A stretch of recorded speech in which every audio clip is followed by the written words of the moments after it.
যে জায়গা সবথেকে বেশি খারাপ ও জায়গার খানি সবথেকে বেশি মজা। হ্যালো গাইজ, আসসালামু আলাইকুম। আজকে আপনাদের শেয়ার করবো সিঙ্গারা খানির ব্লগ।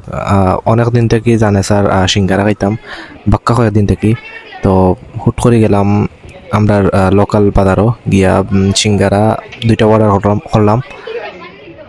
স্কুলও থাকতে সিঙ্গারা সমোসা খুব বেশি খাওয়াইতো, সিঙ্গারাটা একটু বেশি খাওয়াইতো, বাট ইদানিং সিঙ্গারা খাওয়ার অন না, এর লাগে হই সিঙ্গারাটা টেস্ট হইলাম না। আর এই দোকানের সিঙ্গারাটা খাইয়া খুব ব্যাড এক্সপিরিয়েন্স হয়েছে, তেমন একটা ভালো হয়েছে না। কিতা লাগে জানলাম না, তারা হয়তো প্রপারলি সবটা ইউজ করছেন না, এর লাগে হয়তো মজা লাগছে না। তাই কষ্ট করে খাইলাম। আসলে এখন আর তেমন তেলযুক্ত খাবার খাই না, কারণ আমার 86 থেকে বর্তমানে 89 ওয়েট বলি গেছে, প্রায় বাক্কা 3 থেকে 4 কেজি বলি গেছে। লাগি তেমন একটা এটা তেলযুক্ত খানি আমি অ্যাভয়েড করি, আপনারা অ্যাভয়েড করবা। আমার জুস উঠে গেছিল, ওই জুসের ছুটে গিয়ে খাই লিছি। আর আপনারা সবসময় ট্রাই করবা এটা খানি অ্যাভয়েড করার, বিশেষ করে তেলকা খানি। আমি উইকলি চেষ্টা করি এটা খানির।